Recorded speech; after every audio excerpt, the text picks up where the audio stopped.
It's me again. Uh, I am coming to you live, a little blurry. Is that better? Um, we're gonna cut open a sweater today, but I'm gonna wait and see if I can get some people to watch before, wouldn't want to just dive right into all the good stuff. Um, so, how are you doing today? The sun's shining. It's March. We made it to March. We made it through February. That's pretty exciting. Getting closer to spring now. And that's good news, right? I okay, so today it looks different than it did last week. That's interesting. I need to learn about this whole Facebook Live thing. Is that why? Nope. There's Liz. Hi, Liz. Okay, so that's working. Last week I could see how many people were watching, and I don't see that now. So whatever. I don't know. I'll figure it out someday. It's more important. Hi, Cindy. It's more important that I see your beautiful, well, not really your smiling faces, but I can picture your smiling faces when you say hi to me. So, hi. I had a lot of interest in this event. I don't know how many people are going to actually show up, but you can always watch these later. Just look for the event on my Sarah Peasley Hand Knit Facebook page. Hi, Lisa. And then you can click it, and there's usually me like at the end of the video with a weird look on my face. It freezes it, and then that's what it saves for when you can watch it later. So that's super attractive. Hi, Jean. Oh, yeah, it's because Facebook is changing stuff all the time. Yeah, I had finally figured out where I could see numbers of people, and then it went away. So whatever. I also can't. I'm coming to you live from Chrome, the Chrome browser, which I don't use, but Facebook won't work with the camera. The MacBook camera in Safari, but it will in Chrome. So I had to learn that. That was hilarious. So yeah, this week is exciting, this Monday, today, because I threatened you with a big pair of scissors. I didn't threaten you, but I took a picture for effect. Hi, Anna. Just for this Facebook Live event, I took a picture with my giant scissors to make you go, oh my God, those are huge scissors, which somebody, Karen, one of the Karens said on one of the platforms. So that was hilarious. I'm not actually going to use those big scissors. They're a little too big for cutting the steak. I might, oh my gosh, there's a bunch. I see 13 right now. Yay. Ooh, thanks. Oh, I'm getting a play-by-play of how many people are watching. It's probably right here in front of me and I just can't see it, but that's okay. That's okay. Yeah, so we're going to cut. And that's exciting because then I can wear my sweater. Now that it's, going to be warm temperatures, I can wear my sweater. But that's okay. We can turn the air conditioning on or something. Hi, Diane. Yay. Hi, Audrey. Okay. All right. I'll give it I'll wait till 5 after. We'll just chit chat. Julie, how are you doing? Yay. Let's see. So I don't know if you can tell, I shoved my camera over a little bit because I lugged another piece of furniture over into the corner here with me. I'm in like I don't know, 5 by 5 space in a corner of my now new upstairs office, which if I ever get it all cleaned up, I'll give you a tour of my office someday. But yeah, today's going to be the exciting cutting of the steak. Last week I did the gut-wrenching litany of my works in progress, and we made some decisions. Thank you for your help. I'll bring you a little bit up to date. Whoops, on that. Yep, I'll bring you a little bit up to date on that. I finished my mitts. I finished one project so I counted like 39, but I also discovered there were a bunch I didn't show you. So these are the mitts I finished, and by finished I mean I just had to weave in 8 ends. I think 8 total. So there they are, and they've been put to good use. I've been walking the dog, wearing the mitts. Got to have your fingers free for the poop bag. You probably already know that if you have a dog. You can't open the poop bag when you have mittens on. It's a problem. So these are Peace Fleece, which is an oldie but a goodie. I bought it last January or February. It could have been a year before that, but it was definitely January. I taught at the studio in Kansas City for a weekend retreat, sweater design, and I forget what else. But I bought as my souvenir 2 hanks of peace fleece. I have a lot left over because this isn't 2 whole hanks, but they are super warm and they're soft and they have like really cool, like they're this green that I like, but there's also like some, you know, not flecks exactly, but a little bit of different tones of the color in there. So they're really pretty. They're cheery. This seems to be my new favorite color. Not my new favorite color, but a new favorite color, as you might be able to tell from my sweater and my artwork. And yeah, I don't know. It's weird. I start leaning toward a color, and I don't know why, but that's what happens. There's stories there. We won't tell them today. So I finished something that's very like finished. And that was the very first night after our talk last week. And then I thought, well, the next night I'll weave in more ends and finish something else. And then that never panned out. So, but I did touch some things. I pulled some things together, and I thought I'd give you a rundown of my progress, but I think I'll do that next week. I think maybe I'll do that next week. So you have to come back to see, and then I'll maybe have finished a couple other things, including my sweater that we're going to cut open. So let's see, what else? Anything else? Oh, I can tell you, I had found, here's my list. I made a list after I did the thing last week, the litany. I like that word. Not what it means. I think it's okay. I watched myself and wrote down the things, and put red, okay, I put red, here, I don't want you to actually read it, but I put red stars next to everything I did something about since we talked. It's 2 pages, it's a lot of stuff. So for example, the granny square blanket, if you remember, no, the granny square shawl, I tried an edging and I didn't like it, so that didn't work. So that's still in the pile, but I made progress because I tried something even though it didn't work. And the green fingerless mitts, see this red line? Whoops, red, ooh, oh boy, yeah, that red line right, mirror image is hard, right here between my fingers, that is the crossing out of the green mitts. That's the only, and then I also, log cabin, the sad log cabin, hi Sharon, the sad log cabin project that was going to be, I don't know what, a baby blanket or something, that I loved it, but it was full of moth holes. That was a sad discovery. So I pitched it, it's gone. So that's crossed out. And then there was a hat, double knit hat that you didn't know it was double knit. I just pulled it out and said it's a hat. It was only that far, doesn't exist anymore. So I crossed that one off. And one more. Oh, the Mungie socks, the socks that I hated. They don't exist anymore either. Melinda, oh my gosh, hi. Where were we? Were we in Connecticut? That was a long time ago. Was that you? That was Connecticut, I think. Oh my gosh. Back when we could go to Connecticut. Okay, so I am going to, whoops, oh my gosh, I made myself go away. I'm going to show you kind of briefly, like if you want to know it really well, then you're going to take a class from me. And no, I don't have any scheduled right now, but you can tell me to schedule things and I will. So this is an example of what the heck is happening. Yeah, it was, oh my gosh, so long ago. Okay, this is Fair Isle. This is my swatch showing like that's an all over Fair Isle pattern. Fair Isle means you're knitting with more than one color at a time, and true Fair Isle will just have 2, but that's not the point of today's conversation. So there's a pattern in Fair Isle, and there's more of a stripy, horizontal stripy pattern in Fair Isle. Oh man.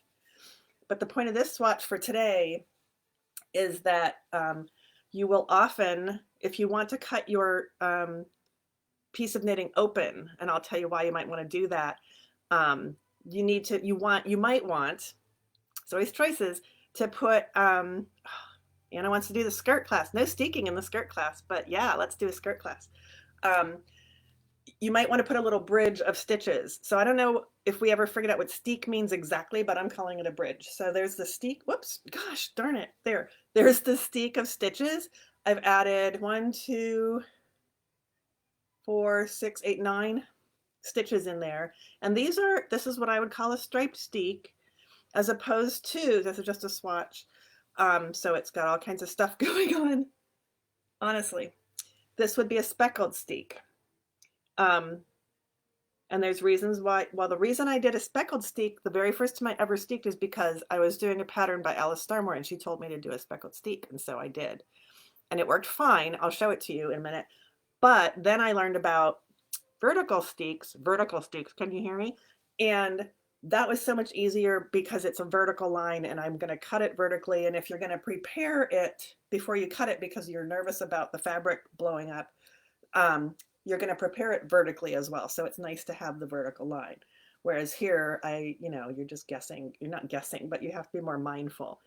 The way you might prepare it is either machine sewing vertical lines on either side of where you're going to cut, so that when you cut the fabric, you'll be less scared about the stitches exploding and falling apart. Or, I don't know why I turned it over, or you could crochet tightly a vertical line of slip stitches, or even single crochet. It doesn't have to be super bulky. It doesn't have to be bulky at all. It just has to be firm. I agree. Yeah, Liz says she thinks the vertical steek is easier to see what you're doing. Yeah, I didn't do it at first because I followed the designer, but and that's how I usually do things, is I do what the pattern says the first time through, and then I figure out, well, what if I did it this way? It might be easier, or whatever. So another way to do it is to crochet very tightly a vertical line of slip stitch on either side of the, hi cat, I have fuzz in my mouth, on either side of the line that you're going to cut. And then you cut between the lines that you've prepared. Or way number 3, just cut. Don't do any preparation at all. So what do you think we're going to do today? I don't know. I'm not telling you yet. So here's why you might want to steek something. This is the first thing I ever steeked. It's the Alice Starmore. It's a, what do you call this? A vest. It's called, oh my gosh. It's from a book called The Celtic Collection, Celtic, which apparently is Celtic. So it was the Boston Celtics all this time, and we didn't know that. And it's either called Cromarty or Rose Markey. I think it's Rose Markey, but I have both of those words in my head, so I'm not sure which. But I used that book and the pattern, whatever it was, and then I used yarn from, so I'm in Michigan, in Lansing, and south, I'm going to go southwest a little bit, or maybe just due south of Lansing is a town called Eaton Rapids. And there used to be a yarn shop there called Davidson's Old Mill Yarn. I don't know if it's still there under a different name or not. But the old mill part was that there had been a mill. I don't really know the connection, but they had their own yarn, fingering weight, jumper weight, Fair Isle weight, 100% wool that they called Domy, capital D-O, why am I doing that? D-O-M-Y, capital letters, which stood for, guess what? Davidson's Old Mill Yarn. And it's super cool because it was a Michigan mill, but it didn't come in a lot of colors. So this was me using Michigan yarn to do Fair Isle, and this was cursed from the beginning because it's brown. I don't do brown. There's purple in there, which was my favorite color, but you can't see it because I happened to line it up under this part that's really busy with the brown, so you can't see the purple. And then they didn't have all the colors, so I was going for rainbow back in the day, but I couldn't. And then it didn't fit because, yeah. And yes, I did a gauge swatch, but I didn't pay attention when I knit it. Other stuff, that's another story. Other stuff was going on in my life, but I made the sweater. Isn't the inside's pretty too? So this was, here's why you'd want to cut it open. I knit it as a tube so that I wouldn't have to purl while I was following the chart. And you can see, maybe if I line it up, it had a speckled steek. So you can see the back of the facing here and here. But in the middle, whoops, oh gosh, I can't point. In the middle here, you can see, and it's been cut, the speckled steek, whoop, that was in place. And you can see how the colors of each section line up. And then where it's light brown, that's where that stripe here, I don't know where it is. Um, but it was a tube and I wanted it to be a vest, so I cut it up along that line and it fell open into a vest. And then there's, that side's really pretty too. Huh. And there's more to it than that. Like this is a V-neck, so there was shaping on either side of the steek, which meant that as I was knitting, it was getting kind of misshapen. And these are set in sleeves, set in armholes.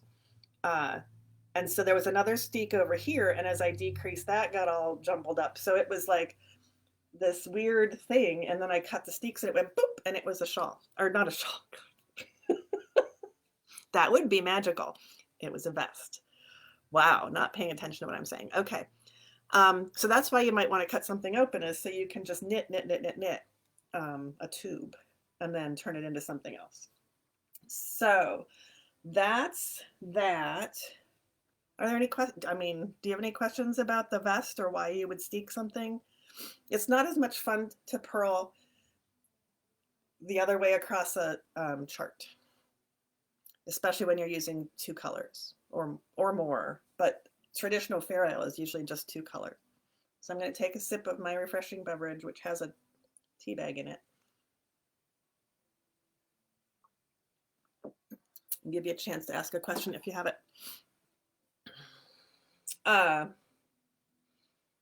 Yeah. And then the front borders were added later for this one. And I have some cardigans also. Even if you made a pullover, you might, you know, cut a steek here and here to put the sleeves in, for example. The Dale of Norway sweaters, like the Olympic ski sweaters, the ski sweaters that you might remember, might think of for the Olympic ski teams.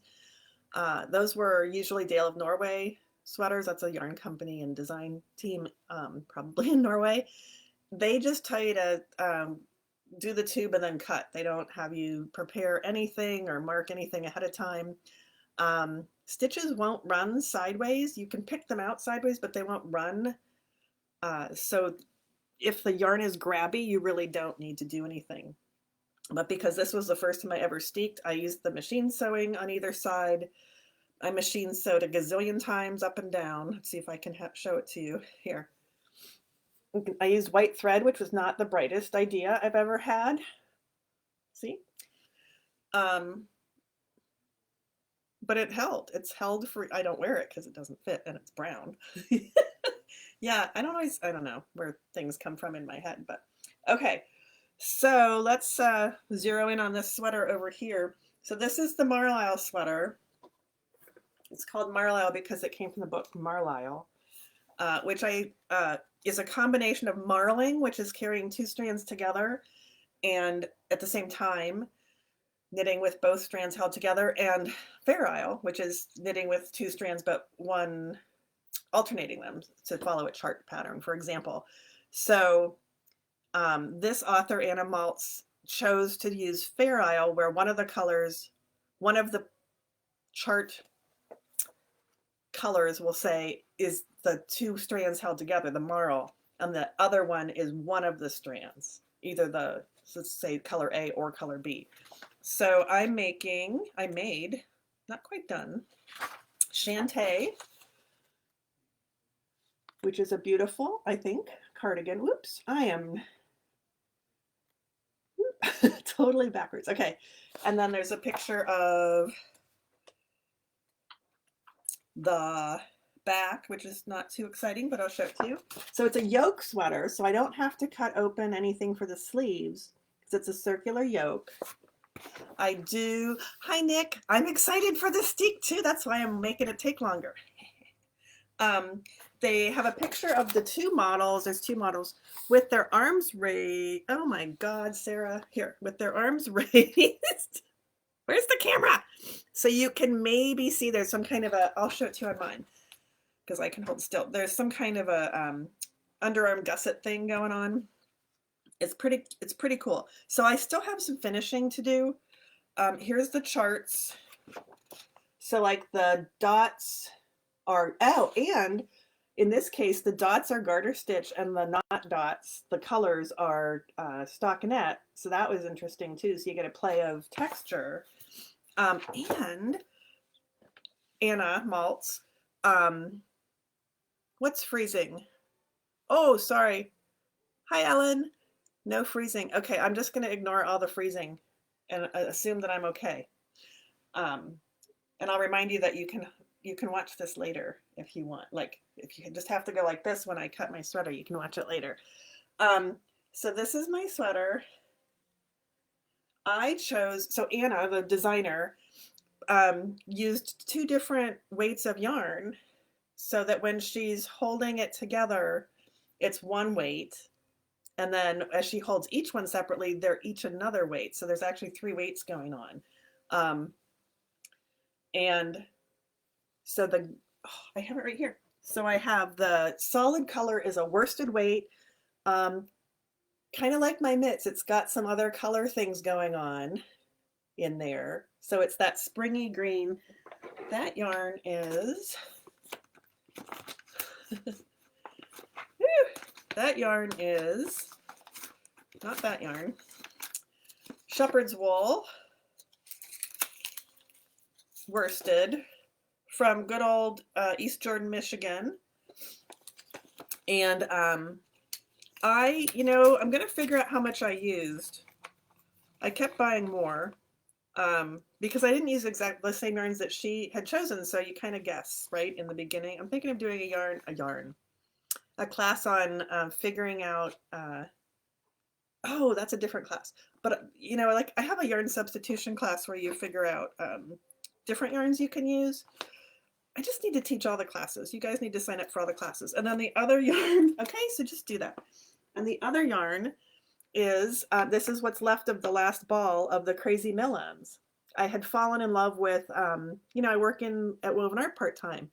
And so I'm often there either when or shortly after the shipments of Crazy wool from Stonehenge Fiber Mill in East Jordan, Michigan, show up. That's how they're packaged now. Look, it's $13.50. And then you get to play, you get to roll around in all the pretty yarn.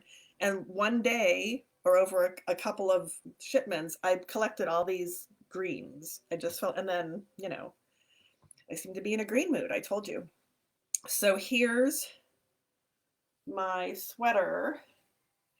And the sleeves were done separately.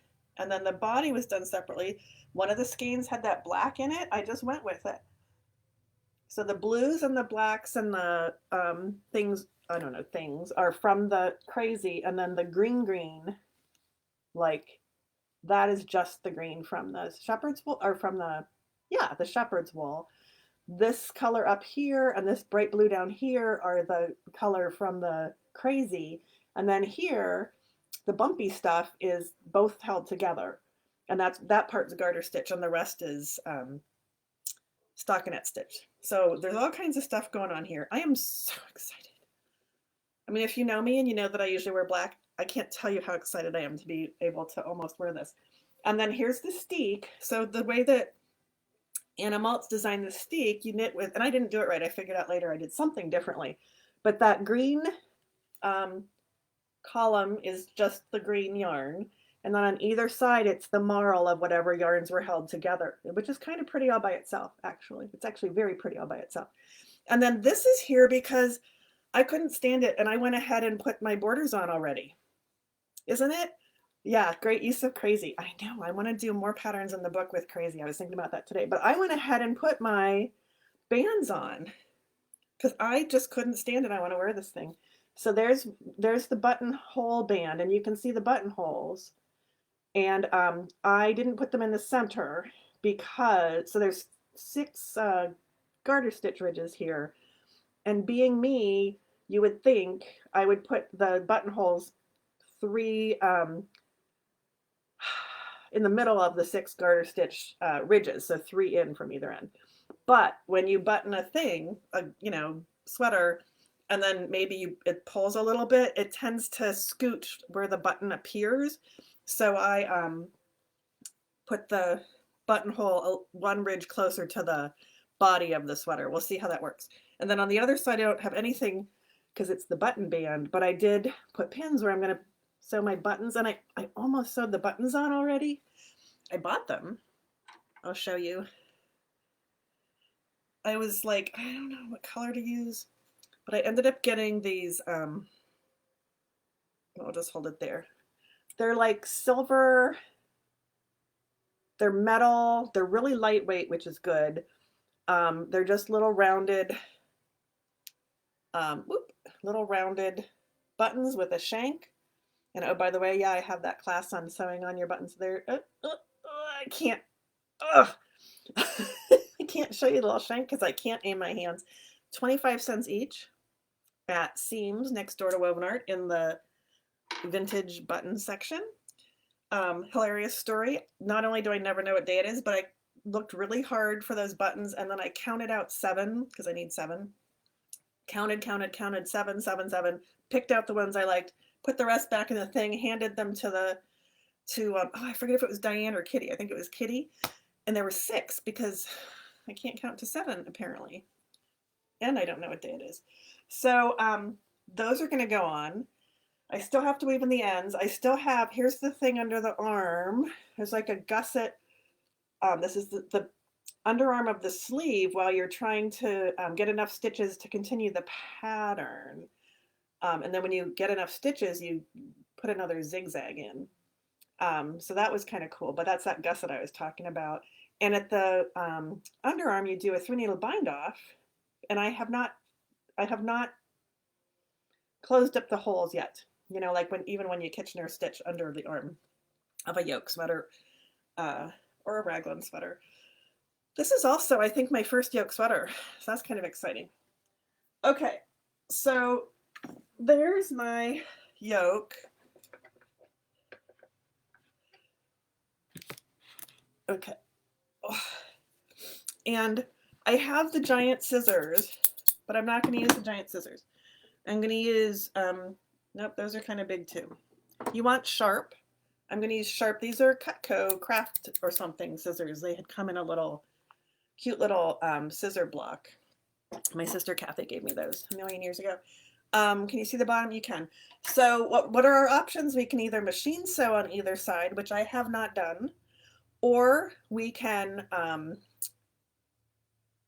crochet a slip stitch chain, which I have not done, or we can just go for it, which I have not done, but I'm going to do shortly, imminently. And what else did I want to say? So this is, I'm going to cut it up that, yep, I can't move anything. I'm going to cut it up that green line that I showed you. And then I'm going to have about this much on either side facing. This is like a facing that will fold back. And then I'll have my cardigan like that. And I already have my borders on because, you know, I wanted to put my borders on. But that's pretty wide. The pattern asks you to, then unravel, because you can't, they won't run, but you can unravel them horizontally. So the pattern asks you to unravel them horizontally, tie each pair in little knots, and then weave them all in. And I'm like, yeah, no, I'm not doing that. So I'm going to just trim it back a little bit so it's not quite that wide. And then I showed you this last week if you were paying attention, but I bought some really pretty ribbon from a place on Etsy. And I'm going to sew down the trimmed facing underneath that ribbon. So you'll see on the inside, on the wrong side, you'll see my band with the buttonholes. There's my buttonholes. And then on the inside, you'll see this ribbon, and it will be covering the rest of the steek, which I'm going to trim back. So here's things I need to do before I show this to you again. I need to weave in ends, as usual. I need to sew up those underarm holes. I need to sew on the ribbon. I need to put the buttons on. I need to block it. But before I do any of that, I am going to cut open the steek. So here we go. Where'd my scissors go? Here they are. Scissors, sharp. I recommend when you cut open a steek that you not cut open the back of the sweater, the other side of the sweater as well. That would be, you'd be sad. Okay. Heidi says, love the ribbon. Yeah. Heidi and I had hi Jennifer. Heidi and I had we were supposed to do this at the same time, but she zoomed ahead and cut her steek and sewed on at least one button band worth of ribbon. I don't know if she got the other one done yet, but it looked great. So here I am. I've got my hand that I'm not using. I'm right-handed, so I'm going to cut with my right hand. But my left hand is underneath so that I don't accidentally cut the back piece. That would be bad. So it's a little bit rolled up here. That's fine with me. Here I go. Ready? Snip. Now, I don't know if you can hear that. I want you to watch me do it, but I want you to hear it too, because it'll like add to the excitement. So I'll do a little bit here close up, and then I'll put it back on the desk thingy. Okay, so here we go. Ready? Left hand underneath, going up the center.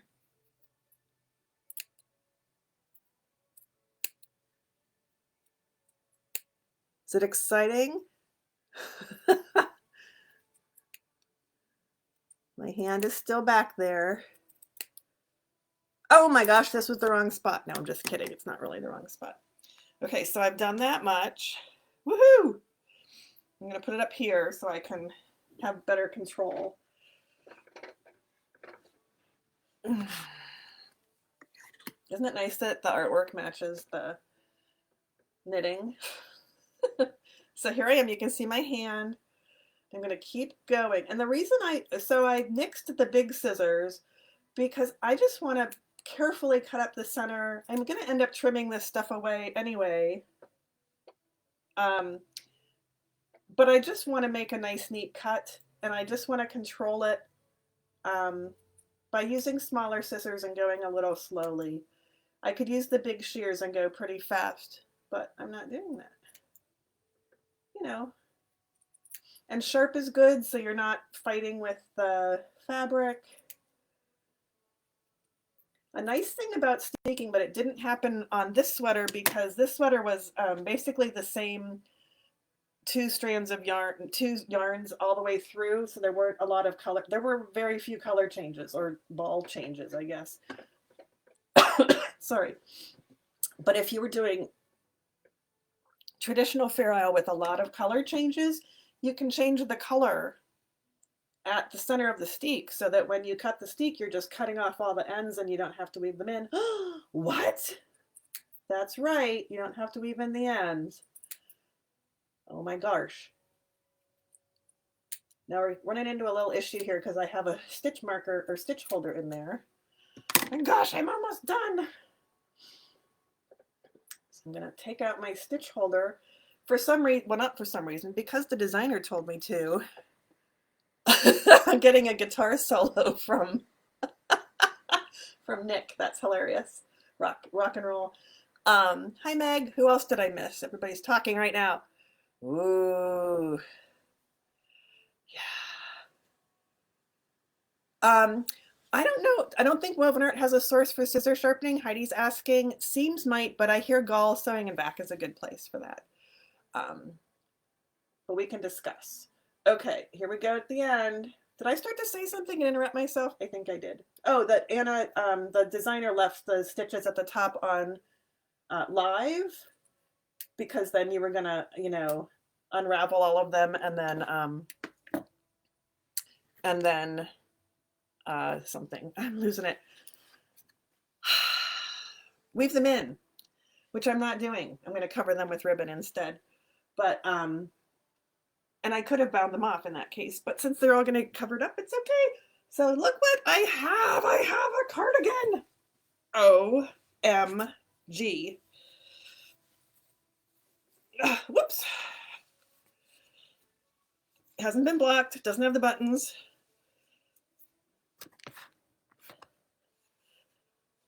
Neckband's on.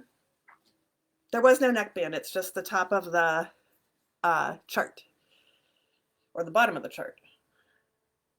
Bottom of the chart. I forget. No, top of the chart. It was done bottom up. But here we go. There's my cardigan. So blocking needs to happen. It's a yoke. Oh my gosh, it feels yummy already. And I have a cheater here. I have these little safety pins that have a bump in them. So if I didn't want to actually, well, actually, I don't even need those because I have safety pins right here. So I can safety pin my button to the button band. Ugh, except I can't see. You're going to see all my chins while I do this. Okay, phew.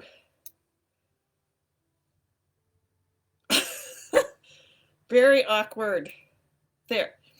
There, look, it has a button, and I can button it. There we go. So I'm excited that I already put my button band on, although, you know, that's not really going to do it. So I need to finish the things. I need to sew in the little holes here and weave in all the ends. Melinda says, you'd be camouflage in front of your painting on the wall. Yes, I would.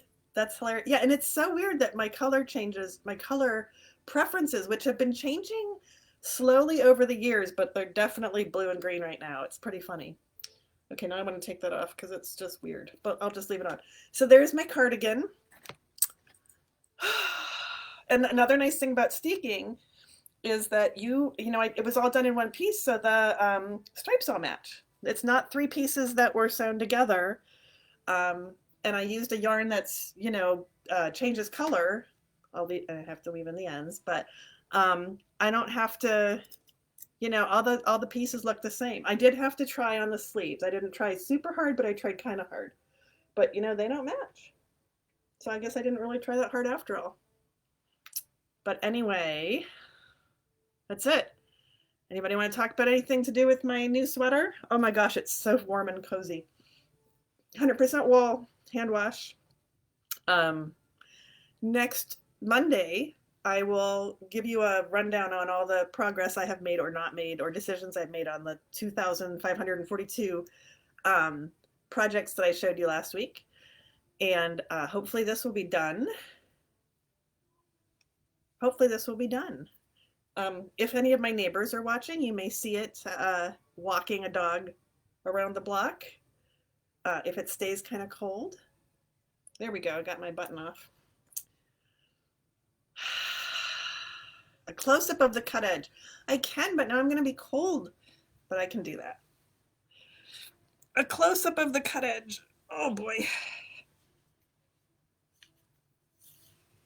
Oh my gosh, it's so warm and cozy. I don't know what that's attached to. And here's the inside, which looks almost exactly like the, wait, that's the inside. No, that's the outside. That's the inside. It's pretty, no, that was the outside. I held that backwards. It doesn't matter. I'm so excited. Okay, here's the fabric with the steek sticking out, half of the steek. Here's my button band I added. So here's the cut edge.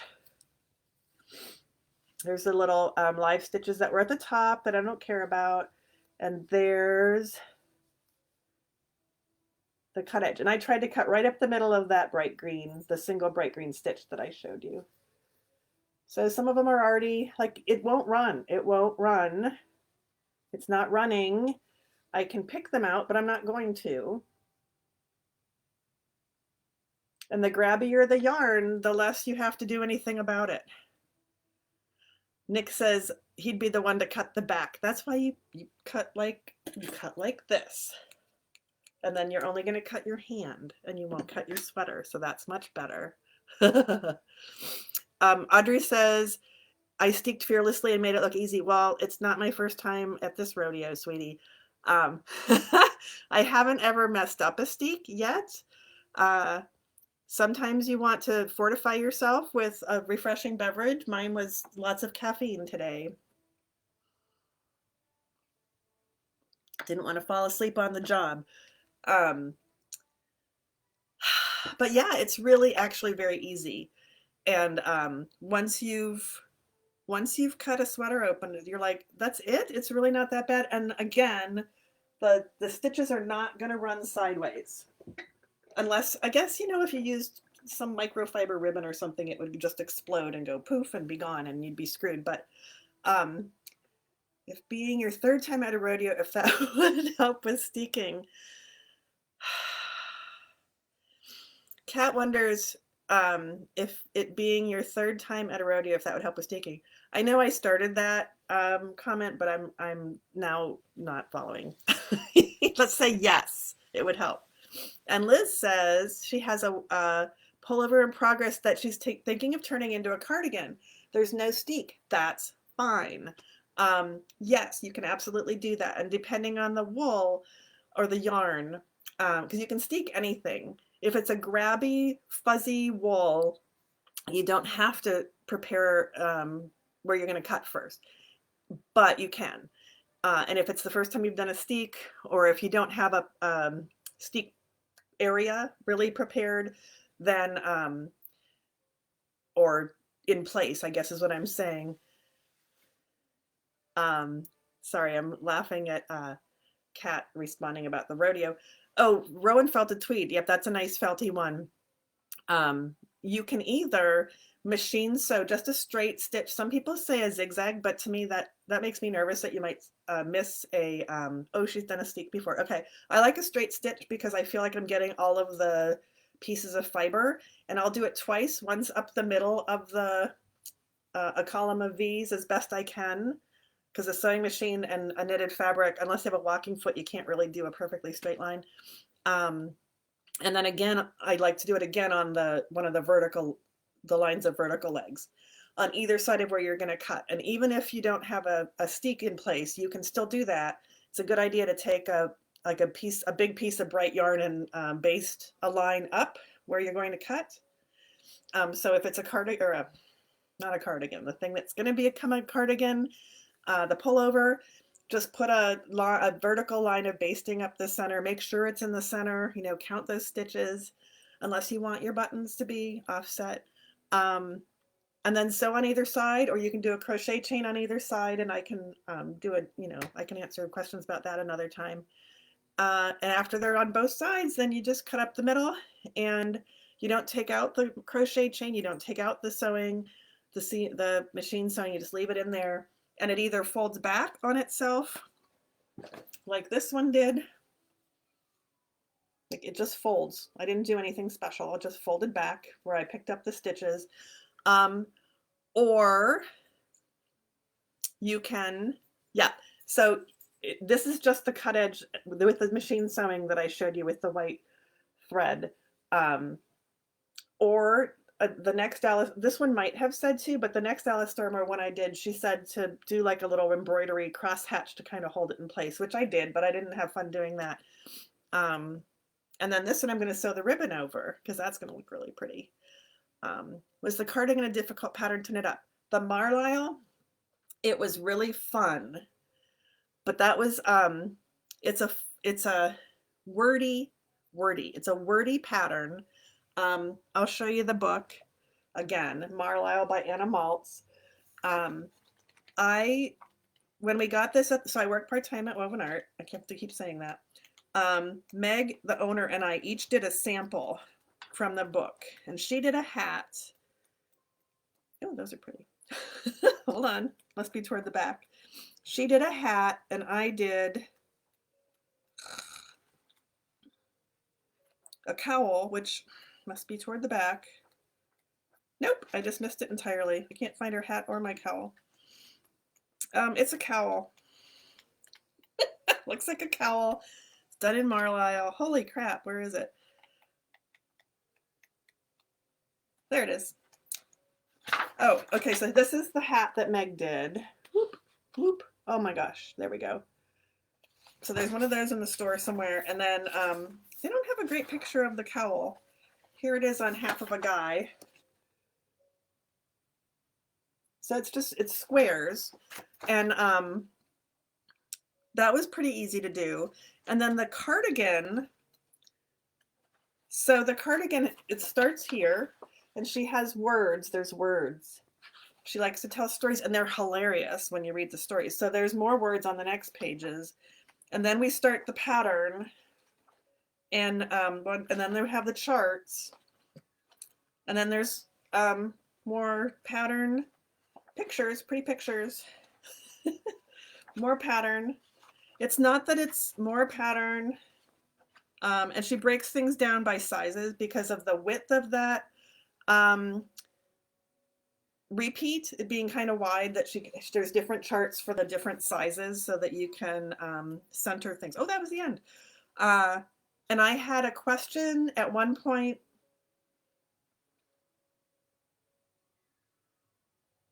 I think it was in the first time when I was doing because the sleeve starts at the bottom and then there's shaping. And I think the first time I got to the shaping, I had a question for the designer and I contacted her and she answered. And her answer was, oh, yeah, we couldn't quite, like, we decided to change it and I'm sure it isn't right and just do whatever you want. So I did. And I don't think I had any other trouble. It was just, there's a lot going on. But once I settled into the rhythm, it was really fun. And I'd be happy to coach somebody through it if they needed it. But I do want to make now, there's another sweater that's pretty cool. Here's a front and back picture. I think that looks fun. And then there's this shawl. Now that this shawl just looks so cozy. Oops, here we go. And then there's a pair of mittens and oh my gosh, I just want to make all the things now. But yeah, it was really fun. Now I'm just gonna sit here and read my book in front of you. Yeah, these mitts, did I just miss them? These mitts are super cool. And obviously would take less time than a sweater and no steeking. So to answer your question, was it difficult? It was fussy in spots, but once you were just doing like the body, super fun. The yoke increases, everything I think was written correctly. I don't think there were any corrections. There might have been one. I don't remember. No, it was well written. It's just wordy. But I had fun and I want to make all the other things in the book. So, and I like the fact that she used different weights of yarn and put them together. And then I went with the Crazy Millens because they're so much fun. But yeah, now I have a bright green sweater. You're not going to lose me in a snowstorm, that's for sure. So I think that's it. I think next week I will go ahead and review my progress on getting things done. And then I already think the week after that is when I'm going to cut open my socks and my cutting horizontally instead of vertically, my socks and my mitts. Yes, Woven Art still has the book. And the samples are there as well. I forget, Diane, I don't remember if you're local or not, sorry. But yeah, I guess I'm done. I mean, I could keep talking forever, but it's probably time to go make supper. So I will see you guys maybe next week, same time, same place. Might have a little less furniture and a few more finished objects to show you. Okay, so I'm gonna go. Good. I'm gonna go, but you can always watch this again or tell your friends and they can come watch it. Obviously, very professionally done and well scripted. This is just me. So I will see you later. Okay? Bye. Thanks for watching.